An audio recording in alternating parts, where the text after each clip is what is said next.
First about 10th standard social science subject, lesson 4, formation of military alliance. First one, NATO. The United States and its European alliance formed the North Atlantic Treaty Organization, shortly we told NATO, to resist Soviet aggression in Europe 1949. Okay. அதாவது இராணுவ ஒப்பந்தங்களுடைய உருவாக்கம்னு சொல்லுவோம், NATO அப்படின்னு சொல்லுவோம். அமெரிக்க ஐக்கிய நாடும் அதனுடைய ஐரோப்பாவுடைய தோழமை நாடுகளும் சேர்ந்து வடக்கு அட்லாண்டிக் ஒப்பந்த அமைப்பு அப்படிங்கிற ஒன்றை ஏற்படுத்தினாங்க 1949. அதனுடைய நோக்கம் என்ன அப்படின்னு பார்த்தீங்கன்னா, சோவியத் நாட்டுடைய ஆக்கிரமிப்பு போக்கை ஐரோப்பாவுக்குள்ளே தடை செய்யறதுக்காக உருவாக்கப்பட்டது அப்படின்னு சொல்லி நாம் சொல்லலாம். ஓகேவா? It was an interstate military alliance between the countries of North America and Europe. இந்த ஒப்பந்தம் வட அமெரிக்கா மற்றும் ஐரோப்பிய நாடுகளுக்கு இடையே ஏற்படுத்தப்பட்ட இராணுவ கூட்டு ஒப்பந்தம் அப்படின்னு சொல்லி சொல்லலாம். The major number countries included Canada, Belgium, Denmark, France, Iceland, Italy, Luxembourg, Netherlands, Norway, Portugal and United Kingdoms. Okay, அதெல்லாம் வந்து பார்த்திங்கன்னா இதனுடைய முக்கிய உறுப்பு நாடுகள் அப்படின்னு எடுத்துகிட்டோன்னா Canada, Belgium, Denmark, France, Iceland, Italy, Luxembourg, Netherlands, Norway, Portugal, England, இது எல்லாம் நம்ம சொல்லலாம். ஓகேவா? Later Greece and Turkey joined the organisation in 1952. 1952 வந்து பார்த்திங்கன்னா துருக்கியும் கிரான்ஸும் கிரீஸும் இந்த அமைப்பில் வந்து ஒன்றா சேர்ந்தாங்க. The Germany joined the NATO in 1955. 1955 Germany வந்து இந்த ஒப்பந்தத்தில் இணைந்தது. The chief objectives of NATO was the peace and security in the North Atlantic region. Okay, அதாவது இந்த ஒப்பந்தத்துடைய முக்கிய அம்சம் வந்து வட அட்லாண்டிக் பகுதியில் அமைதியையும் பாதுகாப்பையும் உறுதி செய்வது அப்படின்னு சொல்லி சொல்லலாம். ஓகேவா? நெக்ஸ்ட் வந்து சென்டோ ஆர் மணிலா பேக்ட் 1954. ஓகேவா? சீட்டோ அல்லது மணிலா ஒப்பந்தம் அப்படின்னு சொல்லி சொல்லுவோம். சீட்டோக்கு அப்சர்வேஷன் பார்த்தீங்கன்னா south east Asia treaty organisation. It was organised for the collective security of countries in south east Asia. அதாவது தென்கிழக்கு ஆசியாவுடைய நாடுகளுடைய கூட்டு பாதுகாப்புக்காக உருவாக்கப்பட்டது அப்படின்னு சொல்லி சொல்லலாம். Following the signing of the Manila Pact in 1954 by the US, France, England, New Zealand, Australia, the Philippines, Thailand and Pakistan. Okay, இந்த மணிலா ஒப்பந்தம் அப்படிங்கிறது 1954 போட்டுக்கிட்டாங்க. இதில் எந்தெந்த நாடுகளுக்கு வந்து கையெழுத்து போட்டாங்கன்னா அமெரிக்க ஐக்கிய நாடுகள், France, England, New Zealand, Australia, Philippines, Thailand, Pakistan அப்படிங்கிற நாடுகள்லாம் கையெழுத்து போட்டாங்க. ஓகேவா? Member countries of CETO were committed to prevent communism for gaining ground in the region. Okay, இந்த ஒப்பந்தத்தில் உறுப்பு நாடுகள் வந்து இந்த பகுதியில் பொது உடைமை சிந்தனை பரவுவதையும் அந்த கொள்கையுடைய செல்வாக்கு பெறதை தடுக்கிறதுக்காகவும் ஏற்படுத்தப்பட்டுச்சு அப்படின்னு சொல்லி சொல்லலாம். Unlike the NATO alliance, CETO had no joint commands with standing force. ஆனால் நேட்டோ கூட்டமைப்பில் இருந்தது போல் நிரந்தர படையோ அல்லது ஒருங்கிணைந்த கட்டுப்பாட்டையோ சீட்டோ கிட்ட வந்து கிடையாமல் இருந்துச்சு. ஓகேவா? நெக்ஸ்ட் வந்து பார்த்தீங்கன்னா Warsaw pact. as a counter to the NATO, Soviet Union organized the Soviet bloc countries for the united military actions under the Warsaw Pact. நேட்டோவுக்கு எதிராக சோவியத் நாடு வந்து தனக்கு ஆதரவு கொடுக்கக்கூடிய நாடுகளை வந்து ஒன்றா சேர்த்து உருவாக்குனது தான் வார்சா ஒப்பந்தம் அப்படின்னு சொல்லி சொல்லுவோம். In December 1954, a conference of Egypt Eurasian nation, namely Albania, Bulgaria, Hungary, Czechoslovakia, East Germany, Poland, Romania and Russia took place in Moscow. அதாவது ஐரோப்பிய சேர்ந்த 8 முக்கிய நாடுகளான அல்பேனியா, பல்கேரியா, ஹங்கேரி, செக்கோஸ்லோவியா, கிழக்கு ஜெர்மனி, போலந்து, ருமேனியா, ரஷ்யா, இந்த எல்லாம் ஒன்றா சேர்ந்து டிசம்பர் 1954 மாஸ்கோவில் வந்து ஒன்றா கூடி ஒரு கலந்துரையாடல் அப்படிங்கிறத நடத்தினாங்க. ஓகேவா? They conducted the treaty on May 14, 1955. திருப்பவும் வந்து மே 14, 1955 கூடி ஒரு ஒப்பந்தம் அப்படிங்கிறது ஏற்படுத்தப்பட்டு this is known as Warsaw pact. இதுதான் வந்து வார்சா உடன்படிக்கை அப்படின்னு சொல்கிறோம். A joint command of army force of the member countries with its headquarters in Moscow was set up. இந்த நாடுகள் வந்து மாஸ்கோவை தலைமையிடமாக கொண்டு ஒரு கூட்டு இராணுவ முகாமை வந்து நிறுவினாங்க. The Warsaw Pact was dissolved in 1991 following the breakup of USSR. 1991 Warsaw ஒப்பந்தத்தை வந்து சோவியத் பிளவு முடிவுக்கு கொண்டு வந்துச்சு அப்படின்னு சொல்லுவோம். ஓகேவா. நெக்ஸ்ட் வந்து பார்த்திங்கன்னா சென்டோ ஆர் பாக்தாத் பேக்ட். சென்டோன்னு சொல்லுவோம் அல்லது பாக்தாத் ஒப்பந்தம் அப்படின்னு சொல்லுவோம். In 1955 Turkey, Iraq, Great Britain, Pakistan and Iran sign a pact known as Baghdad pact. துருக்கி, ஈராக்கு, பிரிட்டன், பாகிஸ்தான், ஈரான் இந்த நாடுகள்லாம் ஒன்றா சேர்ந்து 1955 ஒரு ஒப்பந்தத்தை ஏற்படுத்தினாங்க. அது வந்து பாக்தாத் ஒப்பந்தம் அப்படின்னு சொல்லுவோம். In 1958 the United States joined the organisation and thereafter it came to be known as Central Treaty organisation.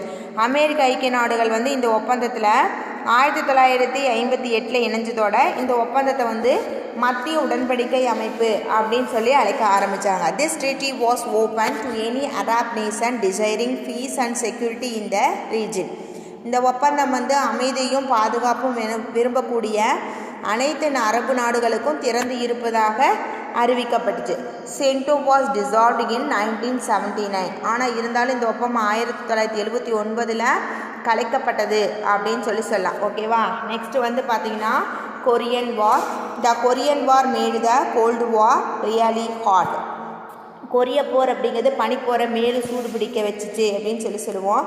Since Korea was partitioned as north and south in 1945, each side sought to win legitimacy by unifying the country. கொரிய நாடு வந்து வடக்கு Korea, தென் Korea அப்படின்னு ரெண்டு பிரிவாக 1945 பிரிக்கப்பட்ட பின்னாடி உருவான இந்த நாடுகளும் மறு ஒருங்கிணைப்புக்கு வலியுறுத்தினாலும் ஆனால் ரெண்டும் வந்து ஒருங்கிணைத்த பின்னாடி நாட்டுக்கு தாமே சட்டப்பூர்வமாக ஆளும் உரிமை வேணும் அப்படின்னு வாதிட்டாங்க. The president of North Korea Kim to People Republic of Korea decided to act before his southern rival Syngramri. The Republic of Korea got the chance. அதாவது வடகொரிய அதிபரான 2ஆம் கிங் வந்து கொரிய மக்கள் குடியரசு அப்படிங்கிற கட்சி இருந்தார். அவர் தென்பகுதி எதிரியாக கருதிய சிங்மன்ரிக்கு ஒரு வாய்ப்பு கிடைக்கிறதுக்கு முன்னாடியே நாம் செயல்பட்டணும் அப்படின்னு நினச்சாரு. சரியா. He launched an attack in June 1950 with the tacit support of Stalin. ஸ்டாலினுடைய சப்போர்ட் மூலமாக ஜூன் 1950 அவர் வந்து படையெடுத்தார். சரியா. Both kingdom Stalin did not accept the US to intervene. ஆனால் கிம்மும் ஸ்டாலினும் வந்து இந்த பிரச்சனையில் அமெரிக்கா தலையிடும் அப்படின்னு எதிர்பார்க்கல. The war lasted for 3 years. இந்த போர் வந்து 3 வருஷம் நடந்துச்சு. The human cost was enormous. இந்த போரில் மனித உயிரிழப்புகள் அப்படிங்கிறது அதிகமாக இருந்துச்சு கணக்கில் அடியாமல். பட் த கொரியன் போர் கெயின் அண்ட் நத்திங். ஆனால் கொரிய மக்களுக்கு இதனால் எந்த ஒரு லாபமும் ஏற்படவே இல்லை. நெக்ஸ்ட் வந்து தேர்ட் வேர்ல்டு கண்ட்ரிஸ். அதாவது 3ஆம் உலக நாடுகள்னு சொல்லுவோம். The capitalist country led by the US were politically designated as the first world, while the communist states led by the Soviet came to be known as the second world. Okay. அதாவது அமெரிக்க ஐக்கிய நாடுகளுடைய தலைமையில் கூடிய முதலாளித்துவ நாடுகள் உலக அரசியலில் முதல் உலக நாடுகள் அப்படின்னும், சோவியத் நாட்டுடைய தலைமையில் கூடின பொது உடைமை நாடுகள் வந்து 2ஆம் உலக நாடுகள் அப்படின்னு அழைச்சாங்க. ஓகேவா. States outside of these two were called third world. America கூடயும் சேராமல் ரஷ்யா கூடவும் சேராமல் தனியாக இருந்தது இல்லையா ஒரு சில நாடுகள், அவங்கள வந்து 3ஆம் உலக நாடுகள் அப்படின்னு அழைக்கப்பட்டுச்சு. ஓகேவா. நெக்ஸ்ட்டு 4.5 நான் அலைன்மெண்ட் மூமெண்ட். ஓகேவா. அணிசேரா இயக்கம் அப்படின்னு சொல்லுவோம். The non alignment movement, shortly we known NAM, emerged in the wake of decolonization that followed World War II. 2ஆம் உலகப் போருக்கு பின்னாடி ஏற்பட்ட காலனி ஆதிக்க வெளியேற்றத்துடைய பின்னணியில் அணிசேரா இயக்கம் அப்படிங்கிறது உருப்பெற்றுச்சு. At a Bandung, a city in Indonesia conference 1955, the newly independent countries of Asia and Africa gave a call for abstaining from allying with any of the two superpowers. புதுசாக அரசியலில் சுதந்திரம் பெற்ற ஆசிய ஆப்பிரிக்க நாடுகள் 1955 பாண்டும், அது வந்து இந்தோனேசியாவில் இருக்கக்கூடிய ஒரு சிட்டி, அதில் கூடி 2 வல்லரசுகளும் அணிகளில் வந்து சேரக்கூடாது அப்படிங்கிறத தீவிரமாக வலியுறுத்துச்சு. சரியா? இதில் வந்து பார்த்திங்கன்னா it's also pledged to fight the forms of colonialism and imperialism. மேலும் அது வந்து காலனி ஆதிக்கத்தையும் ஏகாதிபத்தியத்தையும் எவ்வடிவத்தில் எடுத்தாலும் அதை எதிர்த்து நிற்கணும் அப்படின்னு முடிவு செஞ்சாங்க. The NAM non alignment movement held its first conference at Belgrade in 1961 under the leadership of Tito, Yugoslavia, Nasser in Egypt, Nehru in India, Nkrumah in Ghana and Sukarno in Indonesia. அணிசேரா இயக்கம் 1961 Tito Yugoslavia நாட்டை சேர்ந்தவர், நாசர் அப்படிங்கிறது எகிப்து நாட்டை சேர்ந்தவர், நேரு வந்து India, நுக்ருமா கானா, அடுத்து Sukarno Indonesia. அவங்களுடைய அந்த தலைவர்களெல்லாம் முன்னிறுத்தி பெல்கிரேட்டில் ஒரு மாநாடு அப்படிங்கிறத கூட்டினாங்க. The basic principles of non alignment as listed in the statement issued at the Belgrade a Serbian city then part of Yugoslavia conference were. அதாவது பெல்கிரேட் மாநாட்டில் வெளியிட்ட ஒரு அறிக்கையில் அதன் அடிப்படை கொள்கைகள் அப்படிங்கிறத பற்றி எடுத்தாங்க. என்னென்ன கொள்கைகள்னு பார்த்தீங்கன்னா பீஸ்ஃபுல் கோ எக்ஸிஸ்டன்ஸ், ஓகேவா, அதாவது அமைதியோடு இணைந்திருத்தல், commitment to peace and security, அமைதியும் பாதுகாப்பையும் முன்னிறுத்துறதுக்காக பாடுபடுதல், நோ மிலிட்ரி அலைன்ஸ், எந்த அணியோடும் இராணுவ கூட்டுறவு வந்து வச்சுக்கக்கூடாது, வித் எனி சூப்பர் பவர்ஸ், ஓகேவா, எந்த ஒரு நாட்டோடையும் நாம் இராணுவ வந்து கூட்டுறவு வச்சுக்கக்கூடாது. No permission for any super powers to build its military base in its territories, எந்த வல்லரசுக்கும் தத்தம் நாட்டுக்குள்ளே இராணுவ நிலைகள் ஏற்படுத்த அனுமதி வழங்காமல் இருக்கணும். இதெல்லாம் வந்து அவங்களுடைய முக்கிய கொள்கைகளாக எடுத்துக்கிட்டாங்க. With the collapse of Soviet Union the idea of non alignment lost relevance. Soviet வீழ்ச்சிக்கு பின்னாடி அணிசேரா இயக்கத்துடைய தேவை வந்து கொஞ்சம் கொஞ்சமாக மங்க ஆரம்பிச்சிச்சு. இதுதான் வந்து பார்த்திங்கன்னா அந்த பெல்கிரேட்டில் நடந்த மாநாட்டுடைய ஃபோட்டோ, ஓகேவா. நெக்ஸ்ட்டு கியூபன் ரெவல்யூஷன்ஸ், ஓகேவா, இவர் தான் வந்து Fidel Castro. Okay, the United States has its satellite states in Central America, Honduras, El Salvador, Nicaragua, Panama and Guatemala. Okay, the Caribbeans, the Cuba Domination Republic and Haiti, the East Asia, the Philippines, Soviet Korea, Soviet South Vietnam and Thailand. அமெரிக்க ஐக்கிய நாடு மத்திய அமெரிக்காவிலும், அதாவது வந்து Honduras, L சால்வேதா, நிகுருவா, Panama, குவாத்மாலா. சரியா? அடுத்தது Caribbean பகுதி வந்து கியூபா, டொமேனியா குடியரசு, ஹைதி. கிழக்கு ஆசியாவில் வந்து பிலிப்பைன்ஸ், தென்கொரியா, தெற்கு வியட்நாம், தாய்லாந்து. இதெல்லாம் தனக்கு துணைக்கோளாக சுற்றி செயல்படும் நாடுகளை வந்து அமெரிக்கா வந்து வச்சுருந்துச்சு அப்படின்னு சொல்லுவோம். ஓகேவா. These states were governed by the ruling group made up of military personnel, landed gentry and occasionally of local capitalist. இந்த நாடுகள் வந்து இராணுவ அதிகாரிகளாலும் பெரிய நிலச்சுவார்ந்தார்களாலும் சில சூழ்நிலைகளில் பெரும் முதலாளிகளாலும் ஆட்சி செய்யப்பட்டு வந்துச்சு அப்படின்னு சொல்லலாம். After Castro took power, the US owned oil refineries on the island, refused to process Russian oil. Castro வந்து பதவியேற்றதுக்கு பின்னாடி கியூபாவிலிருந்து அமெரிக்க ஐக்கிய நாட்டுக்கு சொந்தமான எண்ணெய் சுத்திகரிப்பு நிலையங்கள் அப்படிங்கிறது ரஷ்யாவிலிருந்து இறக்குமதி செய்யப்பட்ட எண்ணெய்களை வந்து சுத்திகரிக்க மறுத்துச்சு. Castro nationalised them. அதனால் காஸ்ட்ரோ வந்து எண்ணெய் ஆலைகளை வந்து தேசியமயமாக்கினார். The US retaliated by ending the arrangements by which it bought the bulk of Cuba sugar. அதுக்கு பதிலடியாக அமெரிக்க ஐக்கிய நாடு அதுவரையும் கியூபாவிலேருந்து மொத்த சர்க்கரையை வந்து கொள்முதல் செஞ்சதை நிறுத்திக்கிட்டாங்க. ஓகேவா. The Castro nationalised US owned sugar companies. Okay, Castro நாட்டிலிருந்து அமெரிக்க ஐக்கிய நாட்டுக்கு சர்க்கரை ஆலைகள் வந்து தேசியமயமாக்குதல் அப்படின்னு சொன்னாங்க. சரியா. And ended the US monopolies in electricity and telephones.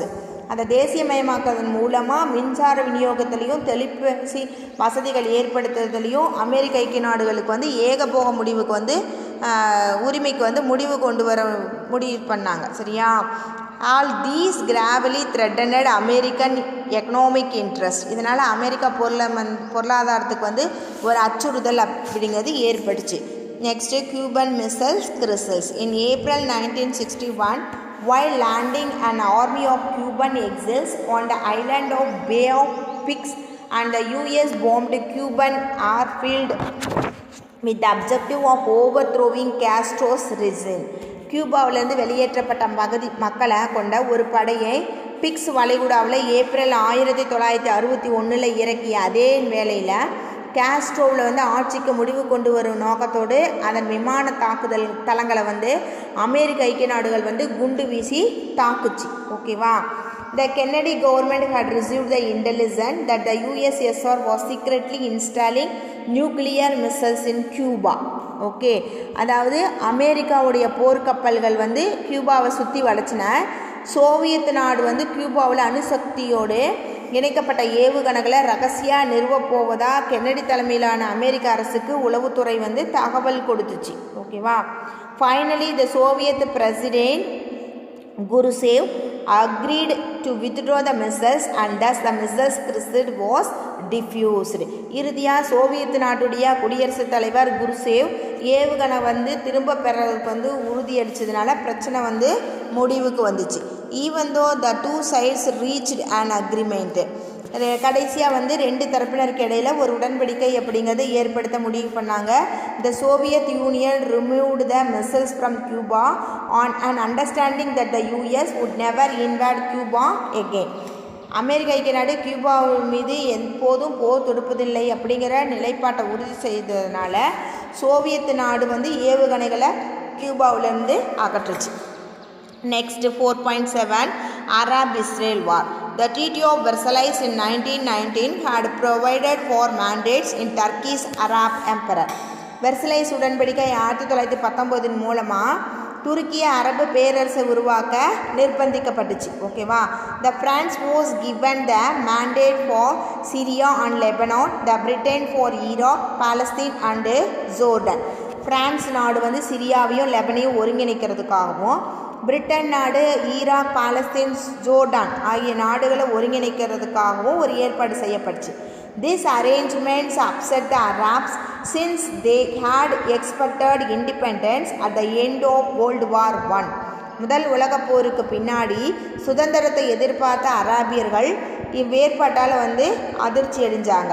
Britain promised to journalist leader that it would allocate one of the Arab lands, Palestine, to Jews settlers from Europe, further embittered the Arabs.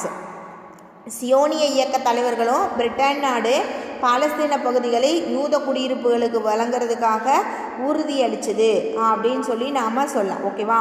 யூதர்கள் வந்து அரேபியாவில் எந்த ஒரு கிளர்ச்சியையும் பிரிட்டனோட சேர்ந்து ஒடுக்க வந்து உறுதியளித்தாங்க. ஓகேவா? There was growing Arab antagonism towards journalist settlers and they bought land from rich Arabs and they visited the local peasant families who had been cultivating it for centuries. அதாவது வசதியான அரேபியர்களிடம் நிலங்களை விலைபேசி பெற்றுக்கொண்ட யூதர்கள் அங்கே பல தலைமுறையினராக வேளாண்மை செய்து வந்தவங்களை விரட்டி அடிச்சுட்டு அரேபியர்களுடைய வெறுப்புணர்ச்சியையும் எதிர்ப்பையும் வந்து பார்த்திங்கன்னா ஏற்படுத்த அதிகமாகிறதுக்கு காரணமாக அமைஞ்சுது. At the end of October 1945, the Jews underground organizations like Iran Zwani, Lumini, Zionist paramilitary organization, and Stralgong, Zionist terrorist organization began to launch terror attack on a large scale. 1945 October கடைசியில் யூத திரைமறைவு அமைப்புகளாக இருக்கக்கூடிய இர்குன் ஸ்வாய் லூமி, அதாவது சியோனிய துணை இராணுவ அமைப்பு, ஸ்டென்காங் அப்படிங்கிறது சியோனியோடைய பயங்கரவாத அமைப்பு, தொடர்ச்சியாக பயங்கரவாத தாக்குதல்களை பெருமளவில் வந்து தொடுத்துச்சு அப்படின்னு சொல்லுவோம். Railways, bridges, airfields and government officers were blown up. இந்த இருப்பு பாதைகள், பாலங்கள், விமானத்தளங்கள், அரசு அலுவலகங்கள் போன்றதெல்லாம் வந்து பார்த்திங்கன்னா வெடி வச்சு தகர்த்தாங்க. ஓகேவா? த British government presented the dispute to the UN for a decision. Okay, British அரசு அந்த பிரச்சனை ஐநா சபைக்கு எடுத்துக்கிட்டு போய் அங்கே வந்து பிரச்சனைக்கு வந்து தீர்வை வந்து கோருச்சு. ஓகேவா? Succumbing to the pressure of the great powers, the UN resolved a partition the British man-made of Palestine into a Jew state and an Arab state 29th November 1949. ஐநா சபையும் அந்த உடன்பாட்டு பிரிவினைக்கு வந்து சம்மதிச்சுது. சரியா? பிரிட்டிஷ் நாட்டோடைய யோசனைக்கு வல்லரசுகள் ஆதரிச்சதுனால ஐநா சபையும் அதற்கு உடன்பட்டு பாலஸ்தீனிய யூத நாடாகவும் அரேபிய நாடாகவும் 29 நவம்பர் 1949 2 பிரிவுகளாக பிரிச்சிருச்சு. Clashes broken out almost immediately between the Jews and Arabs in Palestine. இதனால் யூதர்களுக்கும் அரேபியர்களுக்கும் பாலஸ்தீனில் உடனடியாக என்னாச்சுன்னா ஒரு சண்டை அப்படிங்கிறது உருவாச்சு.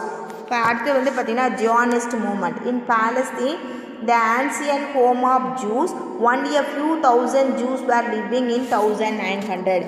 யூதர்களுடைய பூர்வீக பகுதியாக பாலஸ்தீனில் 1900 1000 யூதர்கள் மட்டும்தான் குடியிருந்தாங்க.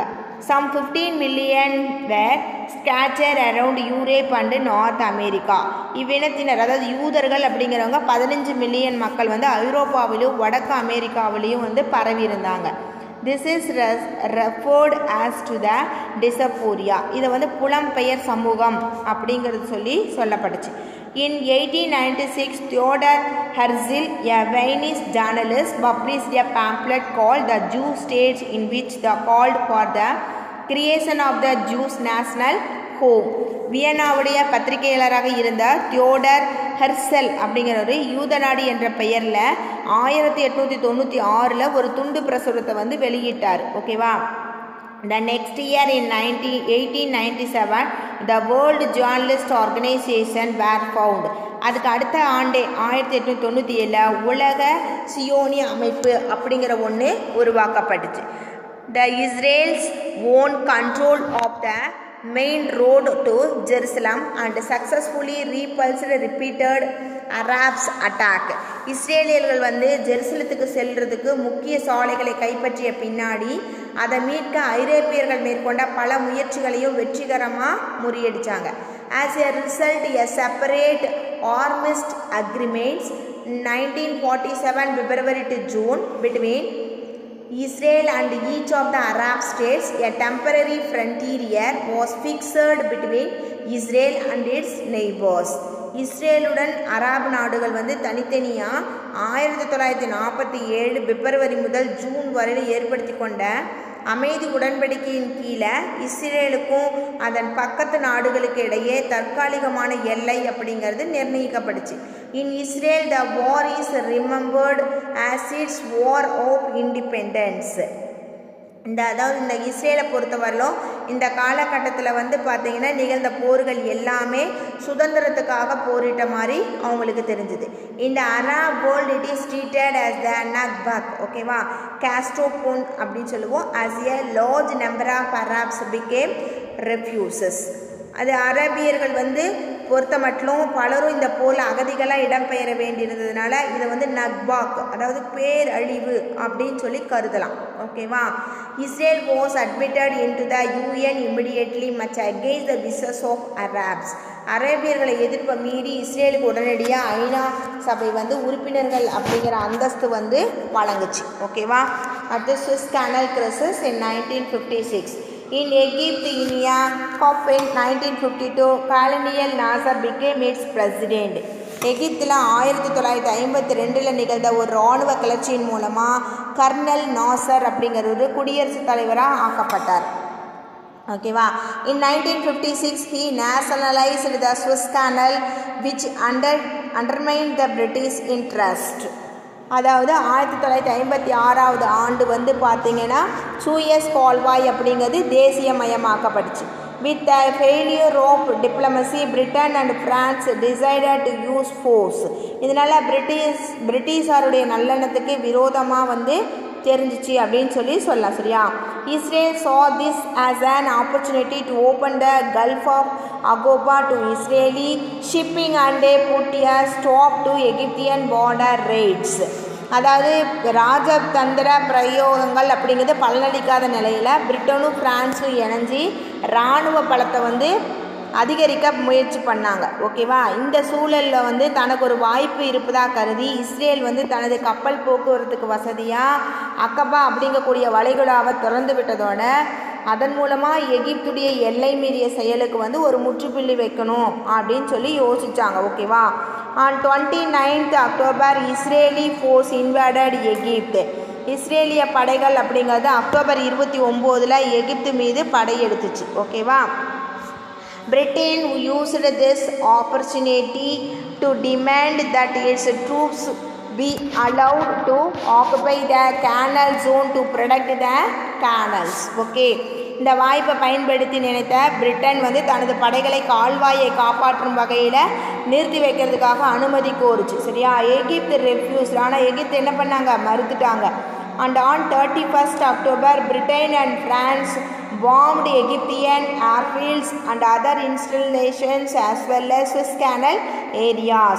அக்டோபர் 31 பிரிட்டனும் பிரான்ஸும் இணைஞ்சி அந்த நாட்டினுடைய விமான தளங்கள் மீது மற்ற பிற முக்கிய தளங்கள் மீதும் சூயஸ் கால்வாய் பகுதிகளையும் குண்டு வீசிச்சு.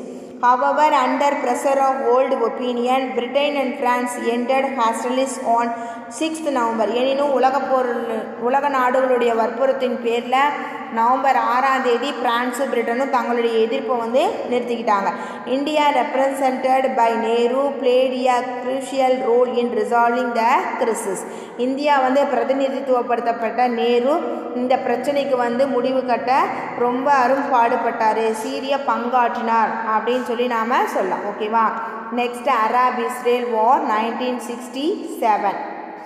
Ever since the formation of the Palestinian Liberalization Organization, shortly be known as PLO, Israel came to be attacked frequently by the Palestinian guerrilla group based in Syria, Lebanon and Jordan. பாலஸ்தீனிய விடுதலை அமைப்பு உருவானது முதல் Syria, Lebanon, Jordan இந்த நாடுகளில் பதுங்கி இருந்த பாலஸ்தீனிய கொரில்லா படைகள் வந்து இஸ்ரேலை தாக்குறதுக்காக வந்தாங்க. ஓகேவா. Israeli resorted to violent reprisals. Israel வந்து பதிலடி கொடுக்கறதுக்காக வந்துச்சு. In November 1966, an Israel strikes on the village of Al-Samu in the Jordan West Bank left 18 dead and 54 wounded. ஜோர்டானுடைய மேற்கு கரையில் அமைந்திருந்த அல் சமு அப்படிங்கிற கிராமத்தின் மீது நவம்பர் 1966 இஸ்ரேல் வந்து விமான தாக்குதல் அப்படிங்கிறத நடத்தினாங்க. இதில் 18 பேர் வந்து இறந்து போனாங்க, 54 பேர் வந்து பார்த்திங்கன்னா காயமடைஞ்சாங்க. Israel's air battle with Syria in April 1967 ended in the shooting down 6 Syrian MiG fighter jet.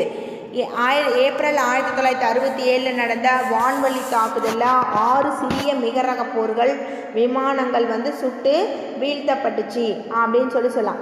In his bid to demonstrate Egypt's support for Syria, Nasser mobilized Egyptian forces in the Sinai, seeking the removal of UN emergency forces stationed there on May 18. Okay. அதாவது சிரியாவுக்கு தார்மீக ஆதரவு கொடுக்க விளைஞ்ச Nassar Sinai மலையில் எகிப்து படைகளை கொண்டு நிறுத்தியதோட மே 18 ஐநா சபை அங்கு நிறுத்தி வைக்கப்பட்டிருந்த படைகளை அப்புறப்படுத்த கோரினார் அப்படின்னு சொல்லலாம். On May 22 he closed the Gulf of Aqaba to Israeli shippings. மே 22 அக்காபா வளைகுடாவை வளைச்சி அங்கே இஸ்ரேலிய கப்பல்கள் வந்து நுழைய முடியாத செஞ்சாங்க. சரியா. King Hussein of Jordan sincere mutual defence pact with எகிப்து. Okay.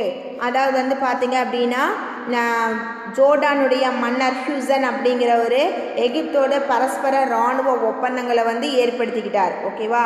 Accordingly it was decided to place Jordan force under Egyptian command. இதன்படி ஜோர்டானுடைய படைகள் வந்து எகிப்துடைய கட்டளைகளுக்கு வந்து அடிபணிய சம்மதிச்சுது. ஓகேவா. Soon Iraq to join the alliance. சிறிது காலத்துக்கு பின்னாடி ஈராக்கும் இந்த கூட்டணியில் இணைஞ்சுது. ஓகேவா. இப்போ வந்து இங்கே பார்த்தீங்க அப்படின்னா நமக்கு அந்த பாலஸ்தீன் லிபரல் ஆர்கனைசேஷன், ஓகேவா, அந்த PLOன்னு சொன்னோம் இல்லையா, பாலஸ்தீனிய விடுதலை அமைப்பு, அதை பற்றி பார்க்க போகிறோம்.